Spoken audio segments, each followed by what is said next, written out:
Bienvenue en classe sur l'ORTM. Vous avez M. Koulibaly Menkoro, professeur en génie civil, chargé du cours de dessin de ce cours-là, qui est les façades. Les spécialités concernées, c'est le dessin bâtiment, travaux publics et bâtiments. Bon, comme je le disais, ces différentes spécialités ont en partage un certain nombre de dessins d'ensemble, c'est-à-dire des dessins d'architecture. Mais en plus de ces dessins d'architecture, ceux qui font travaux publics aussi ont d'autres dessins à faire, c'est-à-dire les dessins d'ouvrages d'art, les profils au niveau des routes, profil en long, profil en travers, etc. etc. Donc, en plus de ces dessins-là, ils ont ces dessins aussi à effectuer. Le niveau ici, c'est le brevet de technicien première partie. Le titre ici, c'est les façades. L'objectif de ce cours, c'est de dessiner une façade à partir d'un plan et les renseignements techniques. C'est-à-dire qu'une fois qu'on donne les renseignements techniques et qu'on a un plan en face, on doit être en mesure, bien sûr, de produire correctement une façade. On vient maintenant à la leçon proprement dite, les façades. Une façade, définition. Une façade, c'est effectivement une représentation extérieure du bâtiment. Quand nous représentons un bâtiment de façon extérieure, c'est-à-dire depuis du niveau du sol jusqu'à la limite finie du bâtiment, cette représentation que nous allons dessiner est appelée façade. Maintenant, représentation. Les façades sont des dessins à caractère essentiellement artistique. Elles doivent permettre de juger l'aspect définitif du bâtiment. Pour ces raisons, on doit tracer les ombres se produisant sur ces façades afin de bien mettre en évidence les différents reliefs. On doit dessiner également à l'échelle personnages et végétation qui animent la façade et permettent d'apprécier son importance. On ne doit pas inscrire de cotes sur les façades.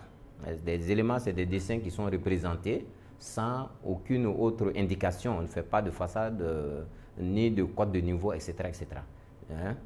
Bon, on ne doit pas également figurer d'arêtes cachées parce que le dessin, nous avons dit que c'est une matière qui nous permet justement de faire la lisibilité sans trop de complexité. Mais quand il y a trop d'éléments qui figurent, ça peut amener une certaine complexité au niveau de la structure. Bon, comme je le disais, effectivement, le dessin, les façades là, c'est des dessins à caractère essentiellement artistique. Donc, quand nous faisons une façade, nous faisons la façade de manière à ce que l'élément soit tout représentatif, c'est-à-dire quand quelqu'un voit qu'il soit effectivement à mesure d'être face à un dessin, c'est-à-dire qu'il soit content de ce que vous avez fait. Et c'est ce qui est très important. Donc c'est pourquoi nous avons dit que c'est un dessin à caractère essentiellement artistique. Donc ce n'est pas une simple surface, c'est-à-dire comme une simple vue que nous présentons, mais souvent nous avons besoin de mettre des éléments pour rendre la chose encore beaucoup plus représentative. Bon. Maintenant, les façades se désignent d'après leur orientation géographique. Vous avez les façades nord, façade sud, façade ouest et façade est. Donc, comme les géographes, le nord, c'est généralement la partie supérieure, c'est-à-dire la partie d'en haut, et le sud, c'est vers le bas, l'est et l'ouest comme ça. Donc, compte tenu de cette orientation géographique, alors nous allons parler également de façade nord. Quand nous avons une orientation vers le nord, nous allons parler de façade nord. Et quand l'orientation est vers le sud, c'est la façade sud, parce qu'une fois qu'on connaît la façade nord et sud, tout de suite on connaît la façade est et ouest. Donc ce n'est pas les seules dénominations, il y a aussi les façades principales, il y a la façade principale, il y a la façade postérieure, la façade latérale gauche et la façade latérale droite. Donc quand on fait face à un bâtiment par exemple, donc quand nous prenons cette face comme façade principale, donc tout de suite on peut retrouver la façade postérieure parce qu'elle est opposée à la façade principale. Et de notre position, on peut déterminer également la façade latérale gauche et la façade latérale droite. Bon, vous avez ici un élément de bâtiment qui est sur place ici. Bon, donc vous avez la structure qui est là. Donc j'ai fait un petit bâtiment et vous avez le bâtiment qui est représenté ici. Donc vous avez cette ligne qui est horizontale comme ça, qu'on appelle ligne de terre, c'est-à-dire une ligne qui est parallèle à la terre, au sol. Et très généralement, l'ombrage vient sous un angle de 45 degrés. Ça vient sous un angle de 45 degrés comme ça, comme vous le voyez, par rapport à la ligne de terre. Donc, pour indiquer les ombres, nous allons procéder justement à envoyer le rayonnement solaire sous un angle de 45 degrés par rapport à la ligne de terre. Et maintenant, le résultat, c'est ce que nous allons essayer de faire ressortir sur l'élément de façade.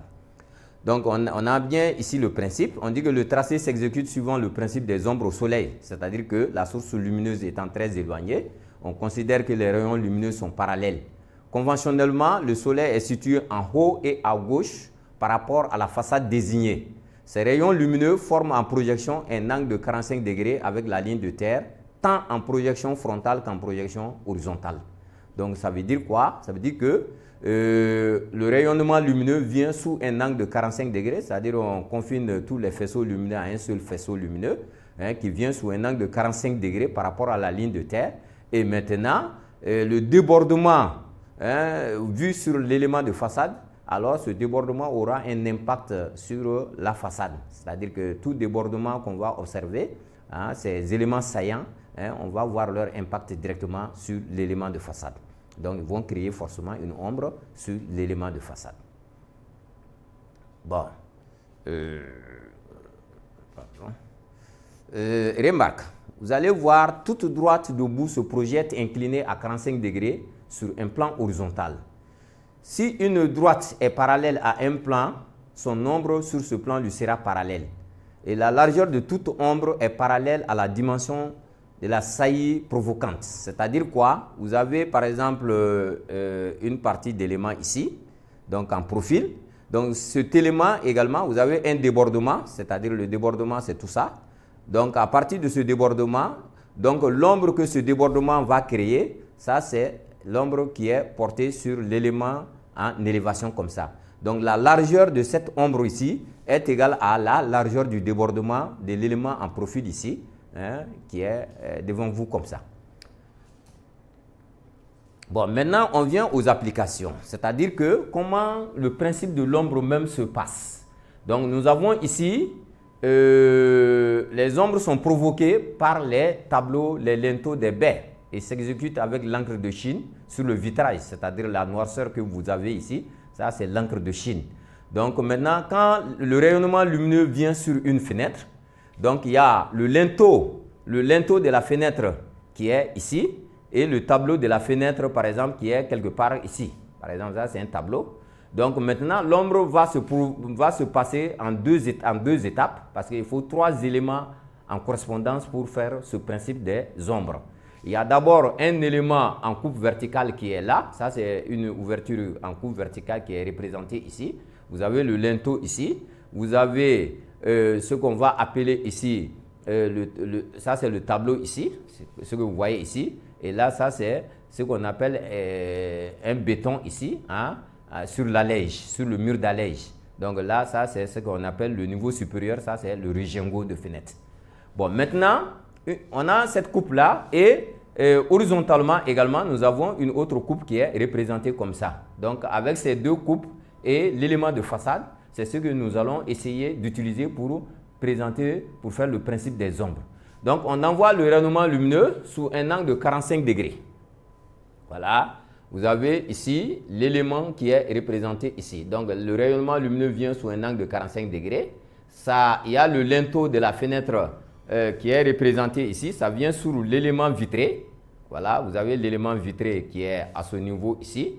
Bon, l'élément vitré, on envoie le rayonnement lumineux sur l'élément de façade. Donc, ça va nous donner la largeur justement de notre linteau qui est représenté en noirceur comme ça. La partie noircie, ça c'est la largeur de notre linteau à partir justement de l'élément vitré. Donc, on a dit que la largeur de l'ombre est égale à la largeur de la saillie qui va provoquer l'ombre. Donc, c'est le tableau, le linteau de notre fenêtre ici qui va provoquer l'ombre sur l'élément vitré. C'est cette largeur-là que ça va correspondre. Donc, ici également, c'est la même situation qui est là.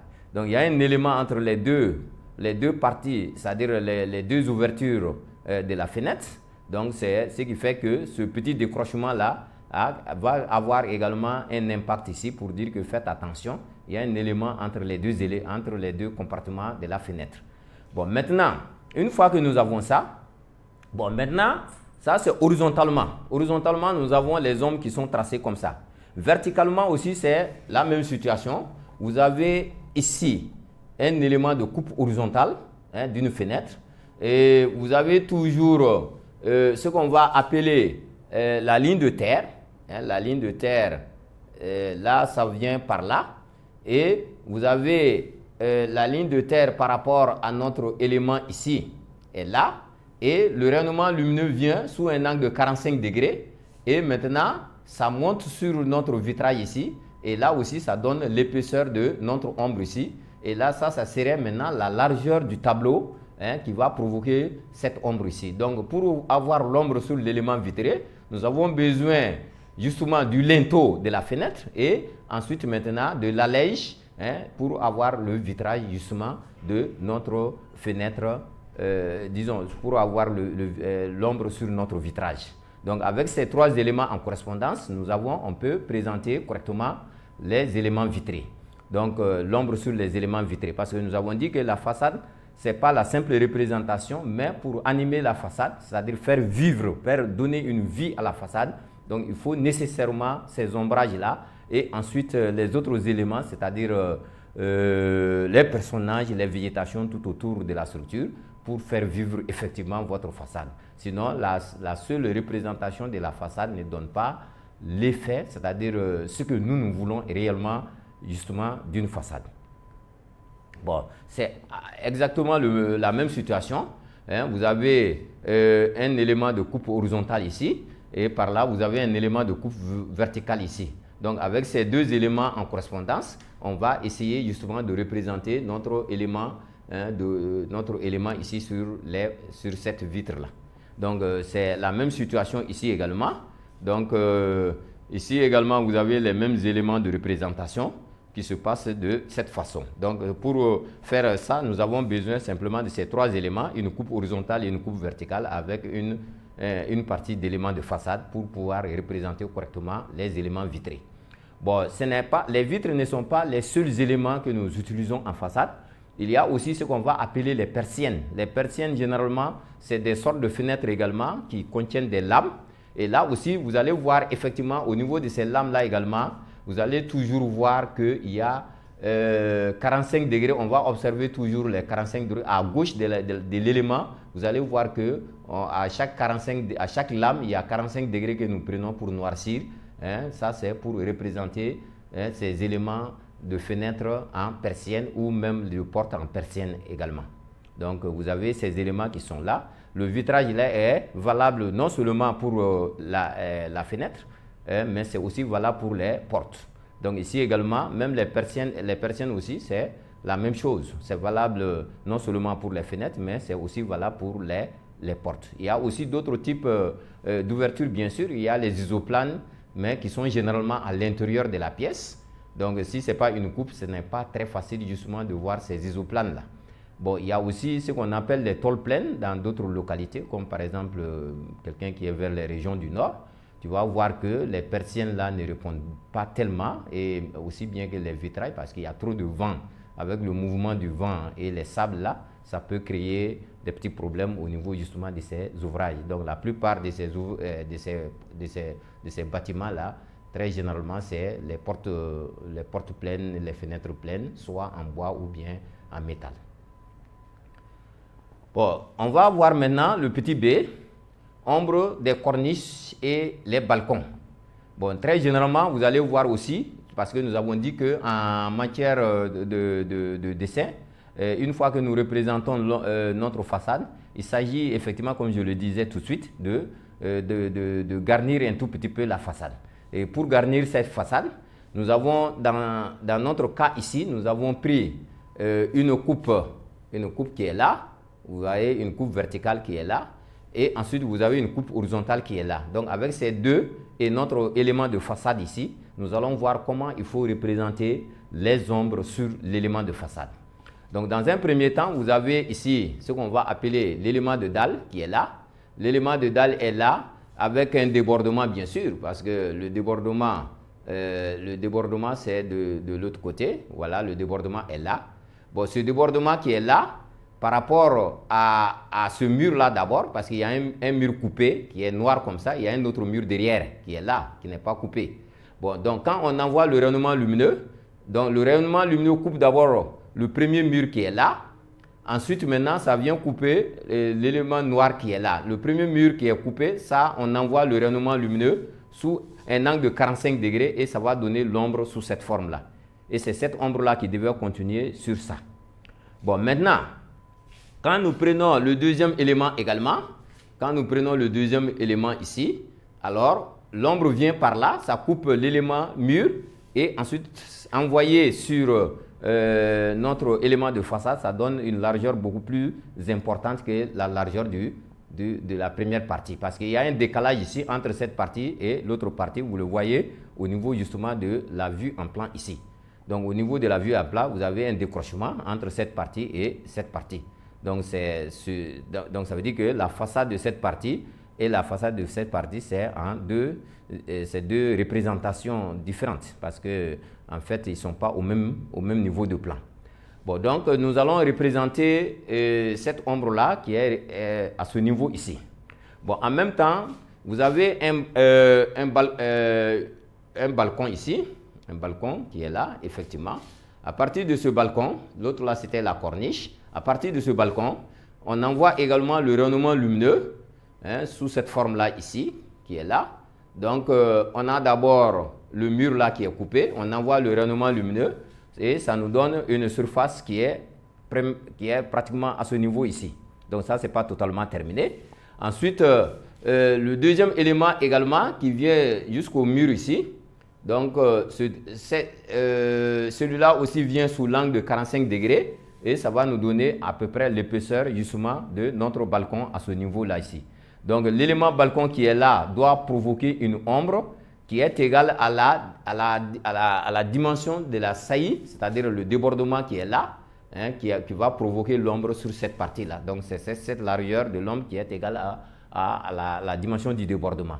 De la même manière, ici aussi, le débordement, la largeur de l'ombre ici aussi est égale à la dimension du débordement de l'élément corniche qui est représenté à ce niveau. Donc, de la même manière également, quand nous venons sur la vue en plan, on a d'abord ce qu'on va appeler la ligne de terre qui est verticale et on envoie le rayonnement lumineux sous un angle de 45 degrés, comme ça, ce que vous voyez. Et maintenant, on envoie l'ombre sur l'élément de façade. C'est ça qui nous donne cette petite largeur d'ombre ici, qui est due au décrochement entre cette partie de l'ouvrage et cette partie de l'ouvrage. Le décrochement qui est là, c'est ça qui va donner une ombre d'une épaisseur sous cette partie de l'ouvrage. Bon, maintenant, après ça, le petit c, c'est la représentation d'une façade. Comment il faut représenter une façade? Donc, vous avez un plan, une partie de plan ici. Je n'ai pas représenté le plan dans sa totalité. J'ai pris une partie, j'ai coupé et j'ai montré à peu près comment se fait le principe. Donc, comment se fait le principe d'une façade? Il faut d'abord, dans un premier temps, connaître la largeur de notre dessin, c'est-à-dire que de là, c'est-à-dire de là jusqu'ici, il faut connaître cette largeur-là, et c'est ce qui correspond bien sûr à notre façade ici. Et en plus de cela, il faut connaître aussi les renseignements, les quelques renseignements, c'est-à-dire que le niveau de l'acrotère et le niveau du sol. Donc le niveau du sol plus le niveau de l'acrotère, c'est ce qui va nous donner notre hauteur de façade, parce qu'on a dit que la façade, c'est à partir du sol, tout ce qui se trouve à l'intérieur du sol, ça ne nous intéresse pas, c'est ce qui est au-dessus du sol, jusqu'à la limite du bâtiment, c'est ça qui nous intéresse, et c'est ça que nous allons représenter. Donc, on a le sol, plus le niveau de l'acrotère qui va nous donner la hauteur de notre façade. Donc, une fois qu'on connaît la largeur et la hauteur, il s'agit simplement d'une simple projection. Quand vous voyez ici, nous avons projeté ce mur qui est ici. La fenêtre qui est là, nous avons projeté cette fenêtre qui est à ce niveau-là ici. Ensuite, le morceau de mur qui est là, de là à là, ça c'est projeté. Ensuite, maintenant, vous avez cette porte que vous voyez ici, là, qui est là. Cette porte-là aussi est représentée ici, c'est ce qui est là, ici. Le poteau qui est là, à ce niveau ici, Ce poteau-là aussi est représenté à ce niveau ici. Ensuite, la grande porte, la porte qui est là, voilà, cette porte aussi est représentée à ce niveau. Ensuite, le second poteau qui est là, voilà, ce poteau-là est représenté à ce niveau ici. Mais vous voyez que le poteau est la fenêtre qui est à ce niveau ici. La fenêtre qui est là, donc le poteau est pratiquement au milieu de cette fenêtre. C'est pourquoi vous voyez au niveau de notre élément, le poteau est là. Il y a une partie de la fenêtre ici et l'autre partie de la fenêtre qui est là. Bon, maintenant, la fin de la véranda, maintenant, c'est ça, cette partie que vous voyez ici. Ça, c'est la fin de la véranda et c'est ce qui est mentionné ici. Bon, pourquoi je n'ai pas continué le trait ici? Parce que vous allez vous rendre compte effectivement que de là, ici, de ce point ici, jusqu'ici, nous sommes dans le même plan. C'est pourquoi il n'y a pas d'autres traits. Mais quand vous regardez à ce niveau ici, de là à ici, il y a un décrochement ici parce qu'à partir de là, nous avons changé de plan pour venir à ce niveau. Donc, ce changement de position là, c'est ce qui a même occasionné une ombre ici qui est là. Donc, cette partie de l'ouvrage va créer forcément une ombre sur la véranda et c'est cette ombre là qui est représentée sous cette forme là ici. Et maintenant, sous la véranda même, il y a de l'ombre parce que le soleil ne peut pas éclairer ici parce que la partie elle est couverte. Bon, maintenant, après ça, nous allons représenter la dernière partie, c'est-à-dire de là jusqu'ici. Après la fin de la véranda, donc nous allons représenter encore une fenêtre ici, projetée. Ça va nous donner une situation comme ça. Et ensuite, maintenant, la fin de notre dessin qui est représentée comme ça. Bon, maintenant, le débordement du soubassement, cette partie que vous voyez ici, c'est ce qu'on appelle le soubassement. C'est-à-dire que c'est le reste du soubassement au-dessus du sol. Donc, c'est ce qu'on appelle le TN. Et très généralement, nous avons dit que si la fondation est de 40 par exemple, vous allez voir que si le mur est 15, vous allez avoir un débordement de 12,5 par là et un débordement de 12,5 de l'autre côté. Mais si c'est des briques pleines, vous allez avoir certainement peut-être 2,50 par là et 2,50 de l'autre côté. Donc là, ça c'est comment il faut représenter ces éléments. Bon, maintenant, au-delà de cette représentation, il a essayé de représenter les éléments vitrés, les éléments vitrés que vous voyez ici. Et il y a aussi ce qu'on va appeler les auvents.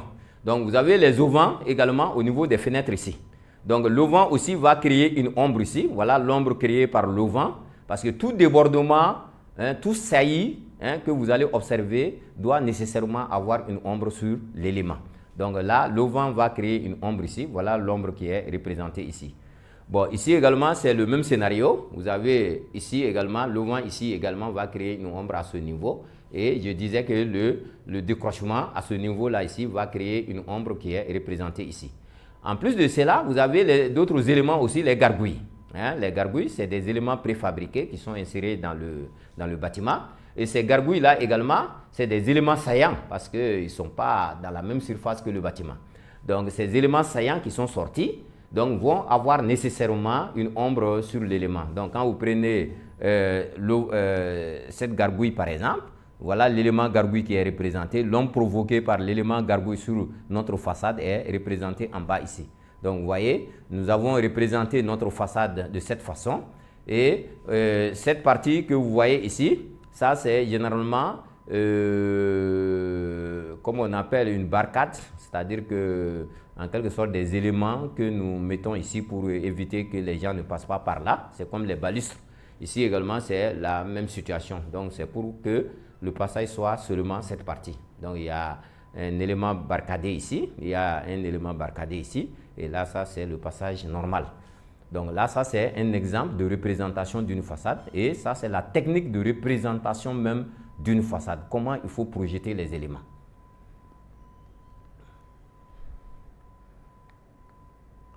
Bon, maintenant, on vient à l'application, c'est-à-dire que l'exercice.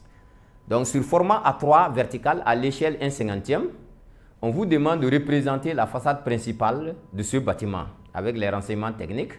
Bon, les renseignements techniques, normalement, c'est SS, S à renseignement et S à technique parce qu'il n'y a pas qu'un seul renseignement.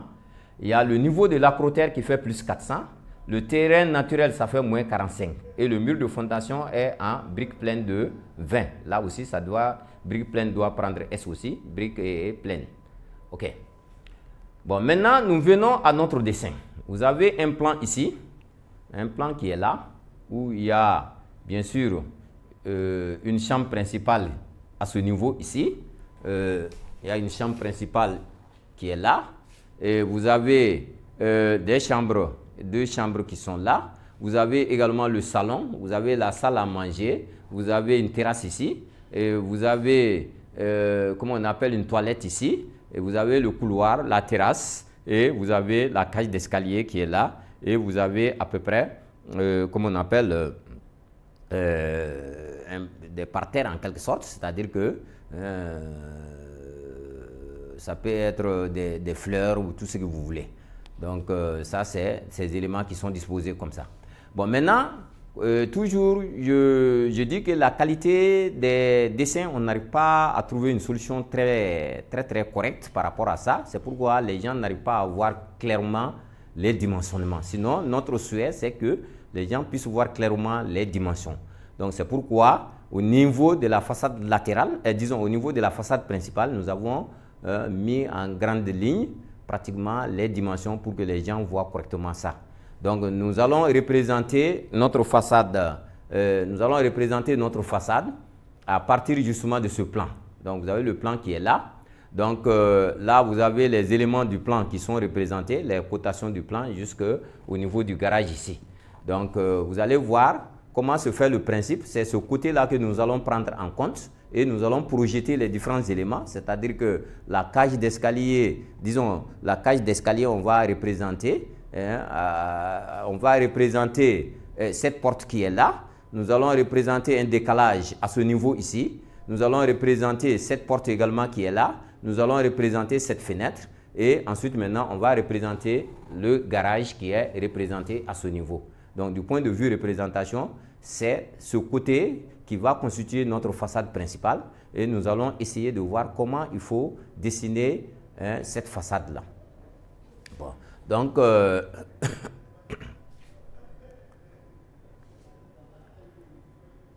donc, nous revenons justement à l'élément. Vous avez la façade qui est là. Donc, comme je le disais, vous avez la cage d'escalier qui est représentée ici, qui n'est pas donnée. Bon, on n'a pas donné la hauteur de la cage d'escalier sur les renseignements techniques. On aurait dû donner parce que ça fait une dimension. Donc, vous avez la cage d'escalier dans toute sa dimension. Et vous avez également les éléments, comme je le disais. Vous avez une porte ici, vous avez la grande porte et vous avez la fenêtre qui est là. Et vous avez la porte du garage qui est représentée à ce niveau. Donc, vous avez le niveau, comme on appelle, on a le niveau du soubassement, le niveau du sol qui est représenté ici. Et le reste là, c'est maintenant les éléments de façade qui sont représentés à ce niveau. Donc, ces petits jeux que vous voyez, ça dépend de vous. Parce qu'on n'est pas obligé d'aller avec ce seul style. Il y a tellement de styles par rapport à la façade. Mais les éléments que nous avons adoptés, ça c'est un peu ça. Mais d'autres pourraient utiliser d'autres choses qui ne sont pas forcément ici. Donc vous avez ce qu'on va appeler au niveau ici des corniches. On a mis des corniches sur pratiquement notre mur d'accroter, ce qui va nécessiter une ombre sur l'élément de façade ici parce que c'est des éléments saillants. Bon, à ce niveau, on n'a pas fait d'ombre ici parce que notre garage est en avance par rapport au reste du bâtiment. C'est-à-dire qu'il ne peut pas il n'est pas du côté du soleil. Mais s'il était du côté du soleil, il allait forcément avoir une ombre sur le reste de notre façade. Mais il n'est pas du côté du soleil, donc il ne peut pas avoir d'ombre sur le reste du façade. Disons, le reste de la façade. Bon, maintenant, à ce niveau également, on aurait dû avoir des ombres ici. Ça n'a pas été bien apparu, sinon il y a des ombres chaque fois au niveau justement de la terrasse ici. Donc, on a un petit mur ici également qui est là pour protéger, pour que les gens ne passent pas partout.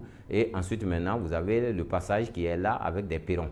Vous avez des perrons d'accès pour avoir accès à votre bâtiment. Donc là, vous avez ce qu'on appelle des plantes qui sont sur toute la partie là ici. On a des plantes qui sont là, qui sont des bacs à fleurs, qui sont représentés sous cette forme-là ici.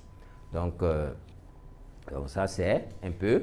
Donc, je vous remercie. Ça, c'était la leçon sur la façade. Je vous remercie.